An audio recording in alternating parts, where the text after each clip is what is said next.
नमस्कार साथियों, आप लोगों को अनोखा ऑनलाइन क्लासेस में ढेर सारा स्वागत है। जैसे कि मैंने आप लोगों को इससे पहले महा मैराथन आप लोगों को दिए थे और मुझे पुनः आप लोगों के लिए बेहतरीन क्लास लेकर के आना है जो अक्सर बच्चों के सिलेबस में रहता है और इसमें बहुत सारा कंफ्यूजन आता है बच्चों को।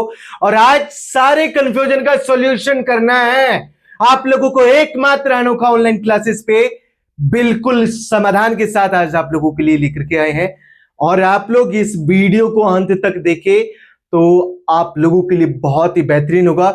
इसमें से कई सारे क्वेश्चंस आप लोगों के बोर्ड एग्जाम में आते हैं। तो आज हम लोग संगीत में जानने के लिए है काल विभाजनों का वर्गीकरण। तो सामान्यतः बच्चों देखते हैं कि संगीत के काल विभाजन, संगीत के जो काल विभाजन है, संगीत के काल विभाजन, सामान्यतः संगीत का जो काल विभाजन है इसको देख लेते हैं। सामान्यतः संगीत का काल विभाजन 4 वर्गों में किया गया है। दोस्तों सामान्यतः संगीत का काल विभाजन कितने वर्गों में किया गया है?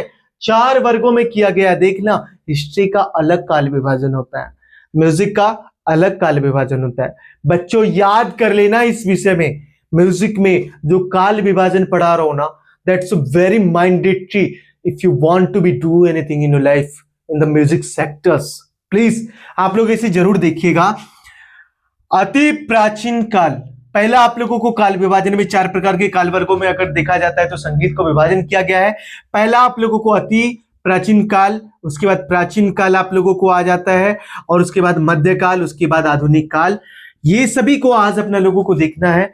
आज ही मैं छोटा सा ही वीडियो बना रहा हूं क्योंकि कुछ समय के साथ पिरोए हुए हैं, बहुत कम समय आज आप लोगों को दे पाएंगे। देखते हैं बच्चों, अति प्राचीन काल का जो समय था, अति प्राचीन काल का समय 2000 ईसा पूर्व से, याद रख लेना बालक, ईसा पूर्व क्या होता है? वो माइनस में जाता है, याद रख लेना, उल्टी गिनती होती है ईसा पूर्व में।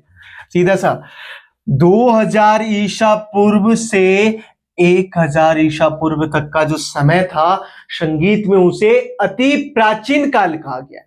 इसे और एक नाम से जानते हैं, इसे जानते हैं वैदिक काल के नाम से। किसके नाम से जानते हैं? वैदिक काल के नाम से इसे अपना लोग जानते हैं। बालक याद कर लेना, संगीत में वैदिक काल के नाम से किसे जाना जाता है? तो अति प्राचीन काल का को जाना जाता है। आप बताएंगे बच्चों कि अति प्राचीन काल की शुरुआत कब से कब तक माना जाता है? 2000 ईसा पूर्व से 1000 ईसा पूर्व तक। 2000 ईसा पूर्व से 1000 ईसा पूर्व तक जो है उसे संगीत का प्राचीन काल माना जाता है। इस काल में एक वेद का अगर देखा जाता है तो एक वेद का रचना हुआ था जिसका नाम था ऋग्वेद। दोस्तों वेदों के लिए अच्छी तरीके से आप लोगों के लिए क्लास लेकर के आएंगे। आप हमारे साथ लगातार जुड़े रहिए। तो सीधा से देख लेंगे, अति प्राचीन काल को और किस नाम से जाना जाता है? वैदिक काल के नाम से जाना जाता है बच्चों। अति प्राचीन काल को और किस नाम से जाना जाता है?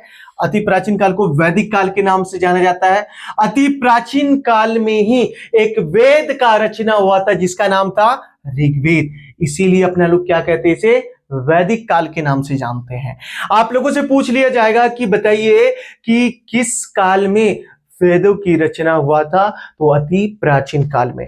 दोस्तों याद रखना, ये इसीलिए मैंडेटरी है क्योंकि आप लोगों को यहाँ पे किसी भी प्रकार के संगीतज्ञ से कंपैरिजन कर देता है। याद रख लेना है आप लोगों को।